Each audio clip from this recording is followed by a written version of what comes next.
लाल घाटी का रहस्य। एक और चित्र है दोस्तों।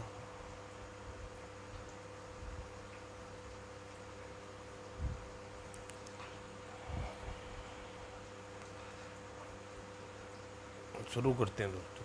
हाँ हाँ हाँ, पीटू पीटू लगान न दे, देने की यही सजा है। आह आह, क्षमा महाराज क्षमा। जयगढ़ का राजा विजय सिंह बहुत जालिम, क्रूर, निर्दयी राजा था। उसके जुल्मों के सितम से तंग आ चुकी थी। अपने खिलाफ आवाज़ उठाने वाले को वह विजय सिंह किसी न किसी बहाने मरवा देता था। ये देशद्रोही महाराज राजज्ञा न मानने से इनकार करते हैं। यह अन्याय है। हम बेगुनाह हैं। ये जुल्म है। खामोश, इन भूखे शेर के आगे डलवा दो, हाथी के पैरों को तुलवा दो। दुष्ट सेनापति कालदेव वीर राजा के मिलकर मनमानी कर रहा था। वह हर सजा पाने वाले कैदियों की आंखें निकालकर लाल घाटी में फेंकवा देता था। सुनो इन्हें सुनो, इन्हें शेर और हाथी के सामने डालने से पहले इनकी आंखें निकाल कर लाल घाटी में फेंकना ना भूलना। जो आज्ञा। सेनापति के आदेश पर ई हाय मेरी आंखें, और जाओ इन्हें लाल घाटी में फेंकाओ। और कुछ देर बाद, समय बाद, डाल दो इसे पिंजरे में। नहीं नहीं नहीं। और भूखे शेर किसी को भूखे शेर के पिंजरे में डाल दिया गया, किसी को पागल हाथी के पैरों से कुचलवा दिया गया। और जितना राजा विजय सिंह क्रूर और अत्याचार था, रानी उतनी मेनका दयालु, अपनी उतनी दयावान, परोपकारी। एक दिन जब राजमहल में कुछ लोग को पीटा जा रहा था। ठहरो, इन्हें क्यों पीटा जा रहा है? छोड़ दो इन्हें, ये निकम्मे और आलसी लोग वह महारानी।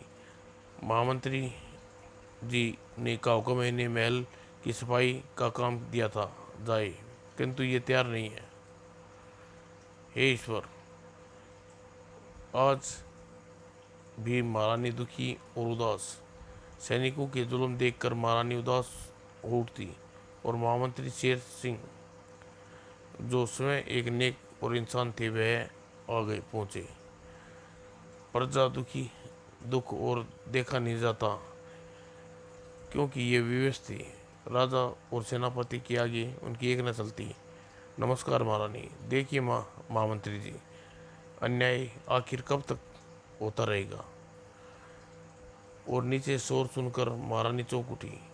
ये हमें जबरदस्त खेत में ले पकड़ लाए हैं महारानी। हम निर्दोष हैं महारानी। महारानी आज्ञा, रक्षा कीजिए महारानी। मुझे तो सब अब और नहीं देखा जाता मंत्री। काश यह सब देखने से पहले मुझे उठा ले। ईश्वर पर भरोसा रखिए महारानी, एक दिन सब ठीक हो जाएगा। वह दिन शायद कभी नहीं आएगा महामंत्री। महाराज द्वारा किए गए पापों से नाराज होकर शायद भगवान हमें संतान नहीं दी। धैर्य रखिए महारानी, ईश्वर की अगर देर है अंधेर नहीं। एक दिन आपको संतान अवश्य प्राप्त होगी। और एक दिन हम सेनापति के साथ शिकार पर जा रहे हैं महामंत्री। जब तक न लौटे राज कार्य आप ही चलाएंगे। जो आज्ञा महाराज। लेकिन ध्यान रहे, प्रजा की मीठी बातें प्यार से नहीं बल्कि लात और डंडे से काबू में किया जाता है। ध्यान रखूंगा महाराज। और महामंत्री को समझाने के बाद राजा विजय सिंह सेनापति और कुछ सैनिकों के साथ शिकार पर चला गया। और कुछ दिन बीते। ठहरो, कहाँ जाते हो? महाराज को सूचित करो कि हम इस समय भोजन के लिए यहाँ करना चाहते हैं। महाराज शिकार पर गए हैं, भोजन का प्रबंध कहीं और करो। अवश्य, लेकिन एक बार रानी से मिलना चाहते हैं। जाओ उन्हें सूचित करो, महाराज गोरखनाथ उनके मिलना चाहते हैं। ओह, भाग जाओ तुम ढोंगी महाराज साधुओं को बिल्कुल पसंद नहीं करते। यदि वे आ गए पछताओगे। ओह, विजय सिंह वास्तव में इतना बदल गया है क्या? अदब से बात करो महाराज के शान में गुस्ताखी की तो कोड़े मार कर काल उतार दी जाएगी। तभी महल के झरोखे से महामंत्री शेर सिंह की दृष्टि पर साधुओं पड़ी। अरे, ये तो स्वामी गोरखनाथ जी अपने शिष्यों के साथ आए मालूम पड़ता है। साधु को साधु का यह अपमान! मूर्ख, जानते नहीं स्वामी गोरखनाथ जी तुम्हारे राजा विजय सिंह के साथ इनके आशीर्वाद लेते थे। क्रोध न करो बच्चा, यह नादान है। इसका व्यवहार शिशुओं के समान है अथवा इन पर दया योग्य है। चलो वापस चलें। ठहरो। ओह महामंत्री! मूर्ख, एक तरफ हटो। लेकिन महामंत्री महाराज का आदेश। खामोश। फिर तुम शमशेर हो ना बेटे। अब इनकी मूर्खता पर ध्यान न दें। महामुनि, यह गुस्ताख आपको परिचित नहीं है। हाँ मुनिराज, पधारिए। आपके चरण के स्पर्श से जयगढ़ धन्य हो उठा। और महामंत्री ने आदर पूर्वक महल के भीतर ले आए। और गोरखनाथ को देखकर महारानी मेनका प्रसन्नता से उसके चरणों में गिर पड़ी। जीती रही बेटी, मैं समझा था कि तुम हमें भूल गई होगी। ऐसा कैसे हो सकता है मामुनी? आओ, भोजन तैयार है। और निसंकोच न कीजिए मुनिवर, कुछ तो और लीजिए। बस बेटी, प्यार से दिया एक अन्न का दाना बहुत होता है भोजन करने के पश्चात। अच्छा बेटी, अब हम आज्ञा दो। तुम्हारी सेवा से प्रसन्न ईश्वर तुम्हें प्रसन्न रखी। महारानी का चेहरा उदास हो उठा। क्या बात है बेटी, दुखी मालूम होती पड़ती हो? और कुछ नहीं महाराज, जो कुछ शायद मेरे अपने कर्मों का फल है जो मुझे मिल रहा है। साधुओं से कुछ छुपाना बेटी, तुम्हारा दुख ग्रहण करके प्रशंसा होगी। स्वामी गोरखनाथ जिद न करें करके रानी से अपने दुख का कारण उन्हें बता दिया। ओह, आप बताइए महर्षि, एक पति का दुख दूसरे संतान न होने का गम किस तरह जीऊँ मैं? सब कुछ जानने के पश्चात स्वामी गोरखनाथ अपने झोले से एक सेब निकाल कर रानी को बढ़ाते बोले, निराश मत हो बेटी, ईश्वर पर भरोसा रख। लो ये फल लो। फल? हाँ फल। ये साधारण फल नहीं है। तुम इस जितने टुकड़े करके खाओगे उतने पुत्र रत्न प्राप्त होंगे। ओह मुनिवर, सच? और तुम्हारी संतान तुम्हारे अत्यंत दुखों से छुटकारा दिलाएगी। लेकिन ध्यान रहे, फल जितने टुकड़े करना चाहे एक बार में ही क्यों न करना। ध्यान रहे, फल के जितने टुकड़े करना चाहे एक बार ही में करना। और रानी प्रशंसा से आंसू भर आए और गले में अपना कीमती हार निकालकर साधु गोरखनाथ की तरफ बढ़ाती हुई बोली, मुनिवर, आपको और क्या दूं? यह हार स्वीकार करिए। साधुओं के लिए कोई उपयुक्त आश्रम बनवा लें। बेटी, नहीं बेटी, चमकीले पत्थरों से हम साधुओं को दूर रखिए। ये कीमती पत्थरें महाराज राजमहल की शोभा देती हैं। ऐसा न कहिए मुनिवर। अभी वे आपस में बात ही कर रहे थे। राजा विजय सिंह आदम का वो तो पीछे से धन दौलत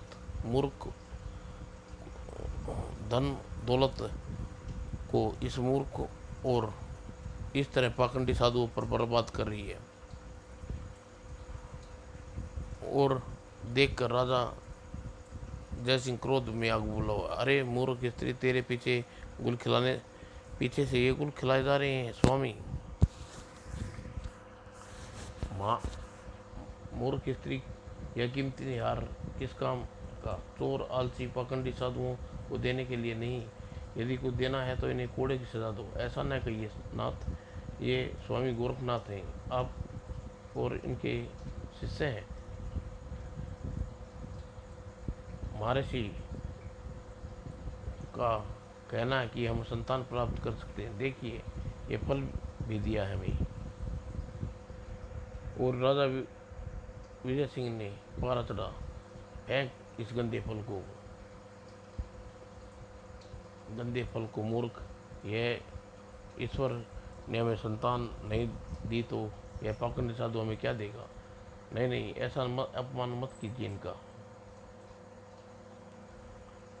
और तुम जैसी मूर्ख ही इन पाखंडियों की बातों में आ सकती है हो, और उनके रंग रंग सेवा पीकूँ। काम न काज के से बचने के लिए इन्होंने गेनुआ वस्त्र धारण किया है, और इसे ढंग से समाप्त इनके लिए ढोंग समाप्त करना मुझे अच्छी तरह आता है। सिपाहियों, कोड़े से पीट कर खाल उतार दो इन पखंडियों की। और रानी राजा के विजय सिंह के पैरों में पड़ती हुई बोली, महर्षि का इतना अपमान न कीजिए स्वामी, यदि आपको श्राप लग गया तो हम बर्बाद हो जाएंगे। और राजा ने रानी को एक न सुनी, हट मूर्ख, तड़ाक, सैनिकों ले जाओ इन पखंडियों को और कोड़े से पीट पीट कर देश से बाहर कर दूं। यदि याद रहे हमारे देश में दिखाई न पड़ी, इनकी गर्दन काट देना। जो गया महाराज। और दरबार महाराज ने आदेश सुनकर वहाँ खड़ा महामंत्री विनयपूर्ण बोला, स्वर में बोला, क्षमा करें महाराज, ऐसा करना उचित नहीं होगा। आपके पिता भी इनकी आदर किया करते थे और इन्हीं की आशीर्वाद से आपका जन्म हुआ था। आप खामोश रहे महामंत्री, केवल मेरे आदेश का पालन कीजिए। और महाराज राजन, तुम्हारी बुद्धि भ्रष्ट हो गई है। रानी के साथ तुमने जो व्यवहार किया ऐसनीय है, उसका फल भोगना होगा। ध्यान रखना राजन, अपनी होने वाली संतान के हाथों ही तुम्हारे कर्मों का फल भोगना पड़ेगा, यह मेरा श्राप है। और रानी ने साधु गोरखनाथ के पैर पकड़ती हुई बोली, नहीं नहीं मुनिवर, ऐसा श्राप न दीजिए, आखिर ये मेरे पति हैं। यदि यदि अपनी संतान को इनके हाथों बर्बाद होना होगा तो ऐसी संतान को प्राप्त करने का क्या लाभ। प्रभु, अपना श्राप वापस ले लीजिए। नहीं रानी, हट मत करो, श्राप वापस नहीं लिया जा सकता। लेकिन फिर भी रानी करुण विलाप सुनकर साधु गोरखनाथ के हृदय पिघलता चला गया। बेटी उठो, मैं अपना श्राप वापस नहीं ले सकता, लेकिन तुम्हें एक वरदान दे सकता हूँ। यदि अपनी संतान के कारण राजन को दुख भोगना पड़ेगा तो संतान के द्वारा ही दुखों का छुटकारा भी पाएगा। बंद करो ये नाटक और अपनी देवी जैसी पत्नी पर सीख लो। राजन, जिस तुम दुख दे रहे हो वह तुम्हारे दुख से चिंतित है, और वह संतान से भी बढ़कर तुम्हें चाहती है। ओ तुम्हारी यह हिम्मत पाखंडी, तुम हमें उपदेश दो। सैनिकों, ले जाओ, गोड़े मार मार कर इनकी खाल उतारो।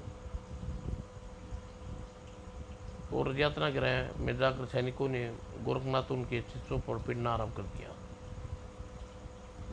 हंस लो सेनापति, लेकिन ध्यान रहे तुम्हारा विनाश अब चिरदी होकर रहेगा। रस्सी जल गई, बल नहीं गया, अभी मालूम हो जाएगा कि विनाश किसका होता है। सैनिकों, इनकी आंखें निकाल कर लाल घाटी में फेंक दो और उन्हें काले जंगल में धकेल दो। विनाश का असली रूप इन्हें मालूम हो जाएगा। रोक गया। नहीं नहीं, हे ईश्वर, घबराओ नहीं शिष्यों, ईश्वर पर भरोसा रखो, जो वह चाहता है वही होकर रहता है। हाँ हाँ हाँ, बुलाओ मदद के लिए अपने ईश्वर को। और सैनिकों ने उनकी आंखें निकाल ली। आह आह, ले जाओ इन्हें, काले जंगल में छोड़ाओ। हाँ, आंखें लाल घाटी में फेंकना ना भूलना। और काले जंगल के समीप ना किसी में आगे बढ़ो। वापस लौटने की मूर्खता की तो हमारी तलवारें तुम्हारे सिर से जुदा कर देगी। शिष्यों, चलो शिष्यों, शायद ईश्वर को यही मंजूर था। उधर रानीवास में उदास बैठी थी। हे ईश्वर, यह तूने क्या अनर्थ किया। महर्षि को श्राप अब खाली नहीं जा सकता। सहसा महर्षि गोरखनाथ द्वारा दिए गए फल का ध्यान आया। और ऋषि का फल तो मैं भूल ही गई उसे। वह उस स्थान पर पहुंची जहाँ फल गिरा था। ओह, मिल गया। ईश्वर का लाख लाख शुक्र है। और महर्षि ने कहा था कि जितने टुकड़े काट कर खाऊंगी उतने पुत्र रत्न पैदा होंगे। मुझे 7 पुत्र चाहिए। और रानी ने फल के 7 टुकड़े किए, परंतु रानी इस बात का ध्यान नहीं रहा कि 7वां टुकड़ा जल्दबाजी में आधा कट गया था। और कट गया था। महाबीते और एक दिन, मेरा सिर चकरा रहा है। क्या हुआ रानी जी? अरे, वैद्य जी को बुलाओ। वैद्य जी रानी को निरीक्षण किया पश्चात, घबराने की कोई बात नहीं, रानी गर्भवती है, राजा को सूचित करो। हे ईश्वर, तेरा लाख लाख शुक्र। ओह, राजा को विजय सिंह के पास पहुंची। महाराज की जय हो, रानी गर्भवती है। महाराज, सिद्धि सिंह संतान जन्म देने वाली है क्या? यह लो इनाम। इनाम और जाओ। महाराज की लंबी उम्र सदा सुखी रखी। और दासियों के जाने के बाद राजा चिंतित हो गए। यह कौन सा चमत्कार है? बांध रानी गर्भवती, कहीं वह साधु? नहीं नहीं, ऐसा नहीं हो सकता। यदि युद्ध की भविष्यवाणी सत्य निकली तो मुझे अपनी संतान के हाथों बर्बाद होना होगा। राजा ने तुरंत सेनापति कालदेव को बुलाया और सारा किस्सा सुनवाया। महाराज, रानी गर्भवती होने से साफ जाहिर है कि होता है कि वास्तव में पहुंचा हुआ साधु था। यदि रानी को पुत्र जन्म दिया तो साधु का श्राप भी आप बच नहीं पाओगे। इसलिए तो हम भी चिंतित है सेनापति जी। हमारी समझ में नहीं आया कोई उपाय आ रहा है। आप ही हमें कोई उपाय उसका ना रहे, ना रहे, बाँसुरी ना बजे। नहीं नहीं, ऐसा करके अनर्थ हो जाएगा, प्रजा बगावत हो सकती है, महारानी देवी की तरह पूछती हैं। तब तो आप ही कोई उपाय सुझाइए ना सेनापति। रानी गर्भवती होने का समाचार जानकर हमारी भूख और प्यास तो जैसे जाती ही रही। मेरे विचार से अब महारानी को बच्चे को जन्म देने दीजिए। और जब बच्चे को जन्म दे तब आप चुपचाप। सेनापति ने धीरे से समझाने लगा। सेनापति की योजना सुनकर राजा प्रसन्न उठा। शाबाश सेनापति, तुम वास्तव में बुद्धिमान हो और आपकी योजना पर प्रसन्न है। महाराज, यह योजना ऐसी है जिससे सांप भी मर जाए और लाठी भी ना टूटे, ऐसी ही होगा। और रानी की गर्भवती का समाचार सुनकर पाकर प्रधानमंत्री प्रसन्न सीमा न रही। ईश्वर, तेरी महिमा परम्पार है। गो, गोरखनाथ का वरदान आखिर पूरा होता जा रहा है। और प्रजा खुशी की लहर दौड़ गई। आह, जरूर हमें महाराज के जुल्मों से छुटकारा मिलेगा। ईश्वर रानी को पुत्र ही दे। चलो दोस्तों, आओ नाचो गाएं। और इधर प्रजा दिन बीतने के साथ साथ इधर जहाँ प्रजा दिन बीतने के साथ राजकुमार होने की ईश्वर से प्रार्थना कर रही थी, उधर राजा विजय सिंह रानी को देखभाल करने वाली दाई के साथ होने वाले राजकुमार की मौत की योजना बना रहा था। तुम सब कुछ अच्छी तरह समझ गई ना फूलवती? जी जी जी हाँ महाराज। लेकिन कुछ नहीं, जो हम कह रहे हैं वही करना होगा।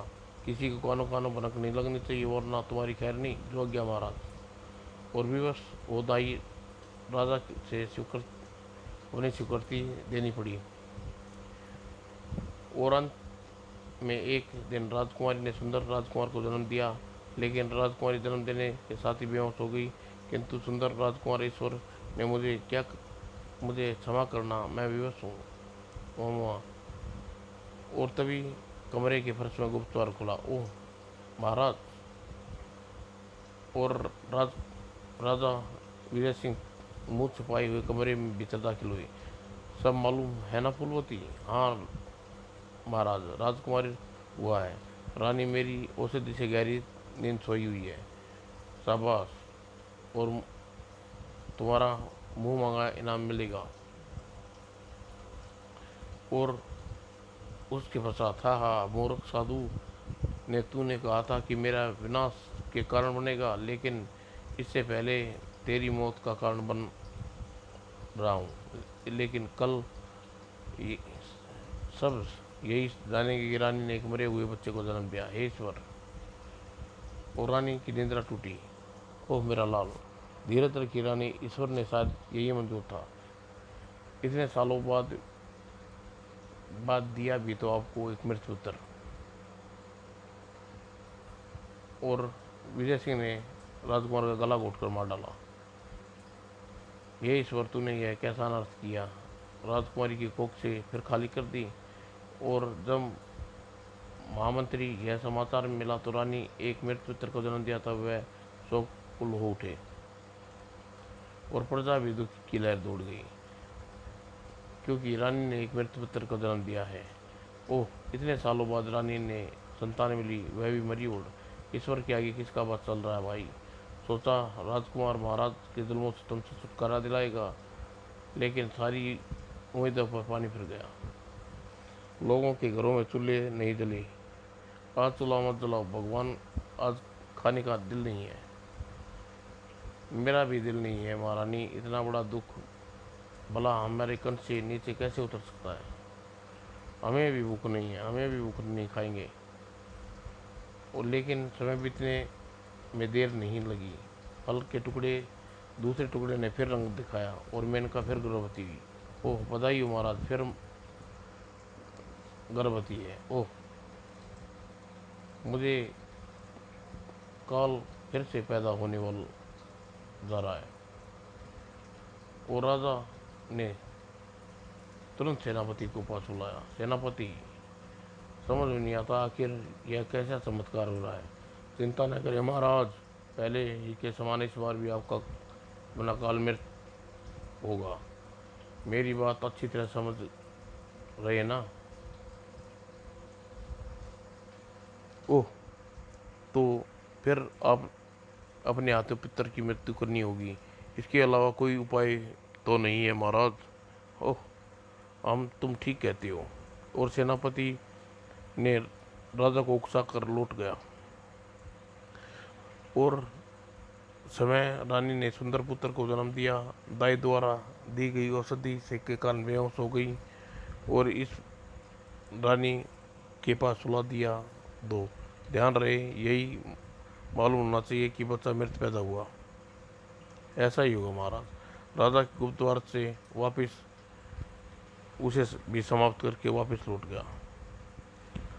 और इसी तरह रानी ने समय समय पर एक एक साथ 6 सुंदर राजों को जन्म दिया, मार डाला।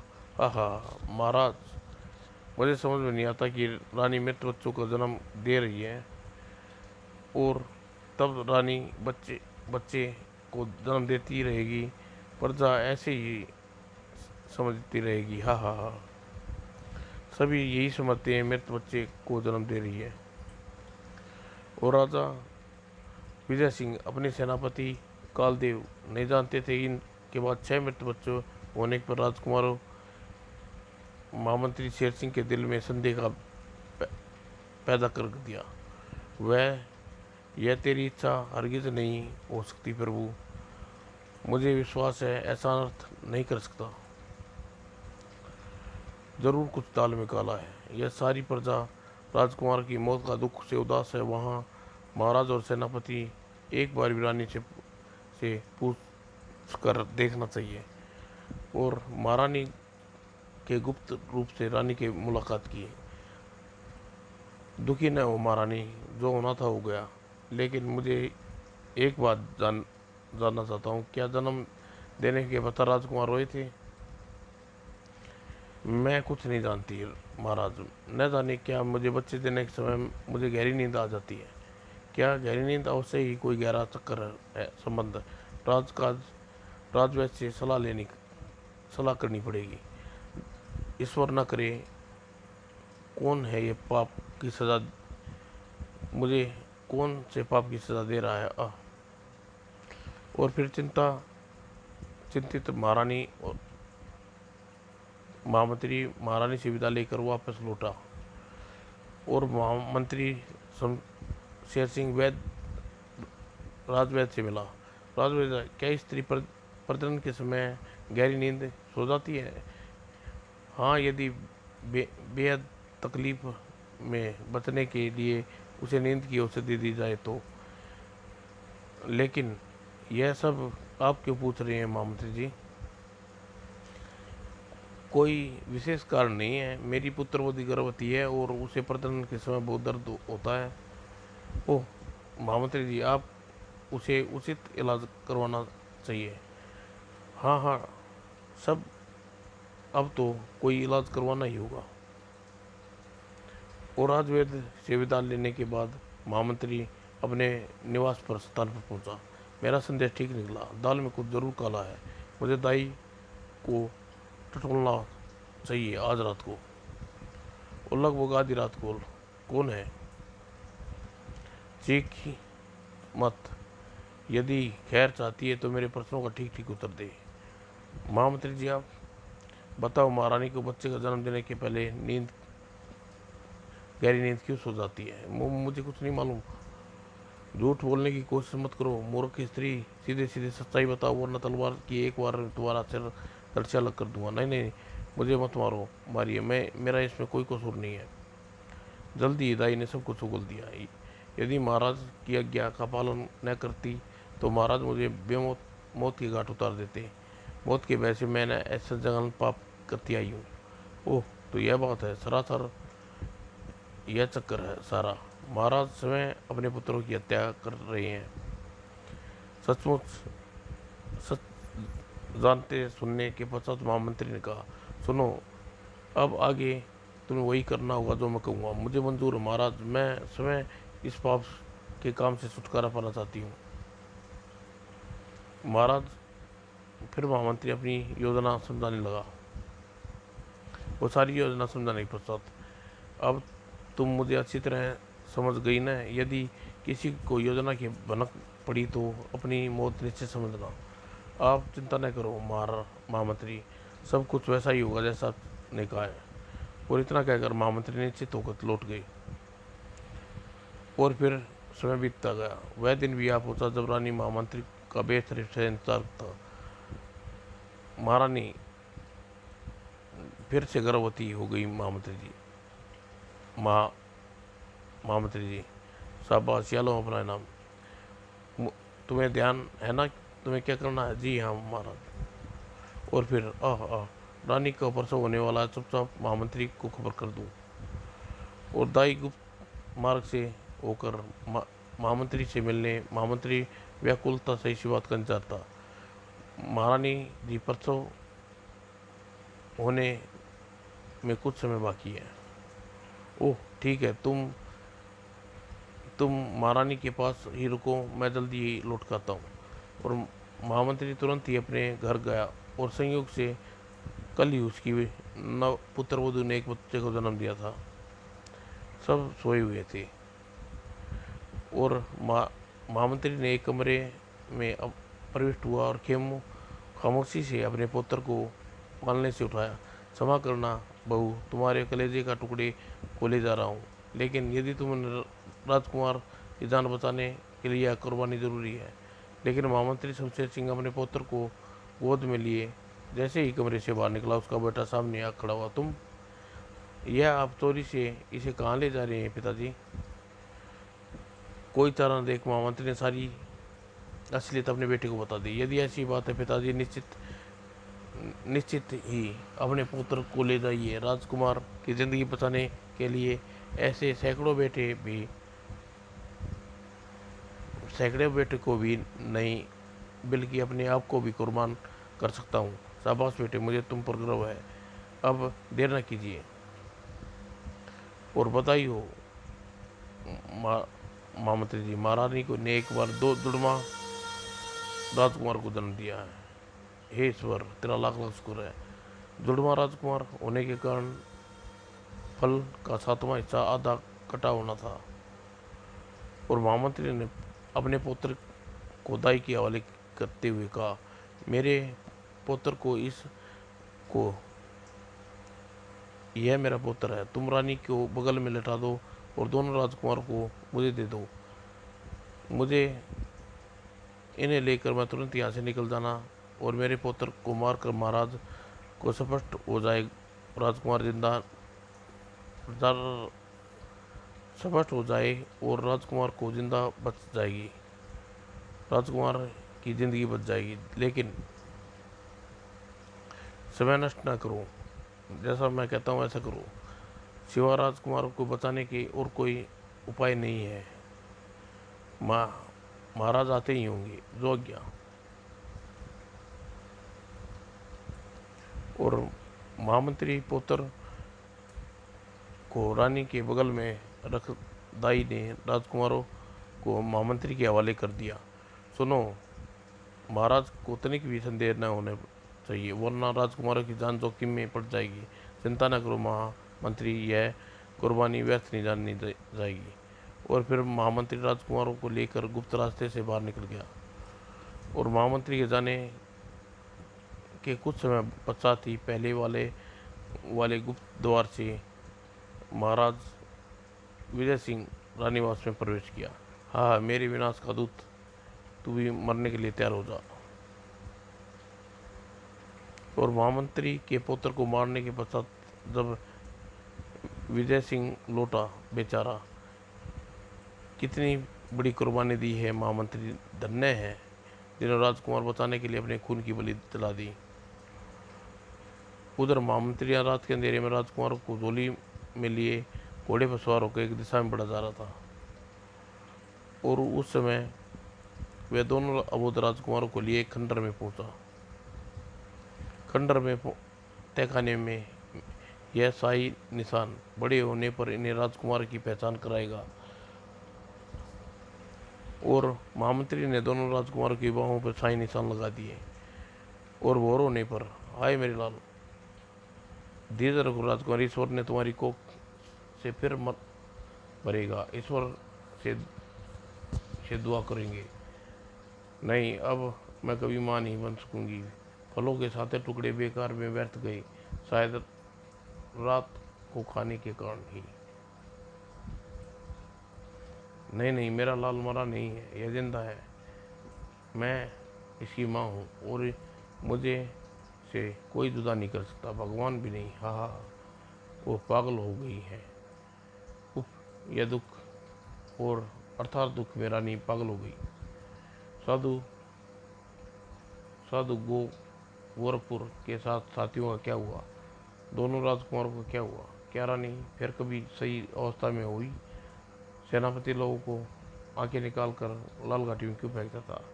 राजा विजय सिंह अपनी शैतानों की कर्मों का फल भोगेगा। प्रश्न 2 राजकुमार। समाप्त दोस्तों, आगे कहानी जरूर आपके सामने